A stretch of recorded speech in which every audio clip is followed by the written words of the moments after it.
And welcome back to another Star Wars Galaxy of Heroes video. This is your man Warrior, and I am going to do a data card review. Now, the client needed restarted just a few minutes ago, and that means they're pushing an update. And of course, there's something in your inbox now. It says a disturbance from Capital Games. Lots of stuff is disturbing. Anyway, it says there's been a great disturbance in the force. The dark side is rising. That is in reference to the new raid that is coming. So I'm going to go ahead and delete that, and I'm going to go into the data cards. Now, I already did one of these pack reviews, this Ewok and Jawa pack review.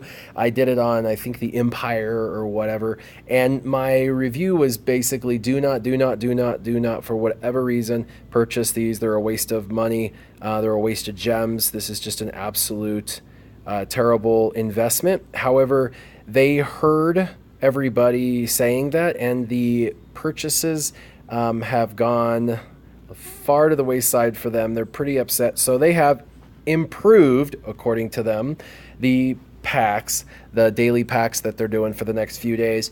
I am really weak on Ewoks and Jawas, and I haven't really developed any of my Ewoks or Jawas other than I've got Tebow sort of developed. I think I have him at gear 8 right now, working on gear 9. But all in all, I really don't have any of my Ewoks or Jawas. So this is going to be super disappointing. I already know I'm going to waste 1,200 gems, and then I'm going to recommend not to do this again. But when they say they improve something, I want, for the benefit of the viewer, to know what the heck that means. Is there really an improvement? Now, if you remember the last time I did one of these packs, they gave me the worst ability mats that you could get, which were these green ones, the Mark 1s, and they only gave me a couple. Which was literally the minimum too. And then they did 350,000 credits, which was the worst possible scenario. And then they gave me a couple of characters with 3 shards each. And I think on the second and third drop, I got 3 shards.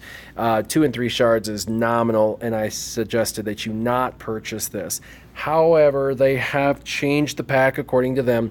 Now, last time I did 3, I am not going to waste 3,600 credits or 3,600 gems, 3,600 crystals, whatever you want to say, on these stupid packs. But I am going to do at least one so we can see what the heck an improvement looks like when they say that they've done an improvement to the drop rate. So let's go ahead and buy one and see what happens.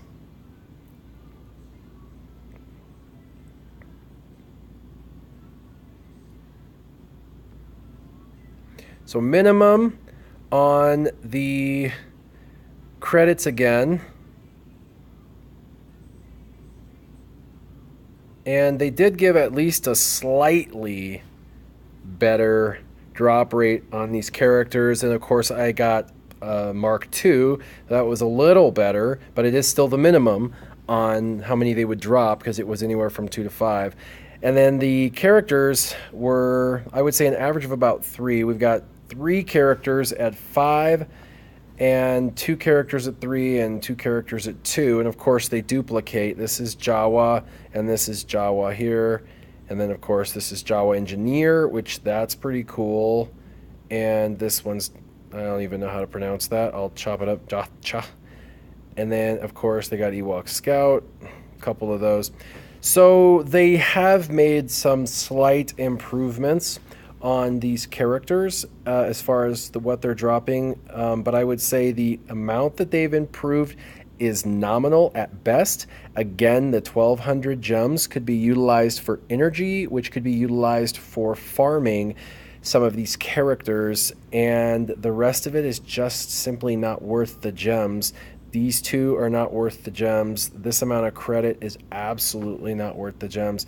And having them drop multiple characters, so you're really only getting, I got 1, 2, 3, 4, 5. I got 5 total characters, it looks like. So you're only getting a few shards of a few of the characters. You would just literally have to buy 12 to 15 of these. I think there's a limit of like 8 per day, and that would just be an exorbitant amount of crystals to farm very poorly the particular characters you were looking for. I think the only real score here, I think the only real score here is the Jawa Engineer. I'm still trying to unlock him. He seems like he never drops when I need him to drop. And of course, you can find him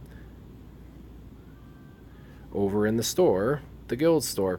This is normally where he's at, although I just don't hardly ever see him in here. As far as the guild store, the tip of the day, my suggestion, and by the way, my videos are all suggestions, so for everybody who's commenting who loves them, great. For people who don't like them, that's fine as well. You do not have to agree with my opinions, and occasionally I do misspeak. Plus, I'm learning. This is a brand new game for me. Again, I've only done this game for a few months, but the tip of the day is Rey. R-E-Y, Rey. You want to buy Rey, you want to get all up in that Rey. She is the #1 to buy in the guild store. Once you have her maxed, then I would suggest Jawa Engineer as the next character in here that you develop, and I would highly recommend getting Jawa Engineer. He's super, super versatile in the game in multiple facets, and you definitely want to have him. And then after you get him, you can either dabble in Gamorrean Guard if you really think you want a little piggy action. I have not, and nor will I. I do not care about the Gamorrean Guard. I will focus once I get the Jawa Engineer to 7 stars, and I already did Rey that way. I'm going to focus on solely these abilities because there's a huge bottleneck in the game, obviously, with these particular parts. Obviously, they want you to take your time in developing the characters, so I would suggest doing Rey and then doing the Jawa Engineer. And my overall review of Ewok and Jawa Pack is it is a waste of 1,200 credits or 1,200 crystals. So if you like this video, like it to let me know. Please subscribe to my channel as I do quite a few videos. I think I did 12 videos last week alone. And make sure that you share these videos if you think they'll help somebody else. And as always, keep your gaming on. Warrior out.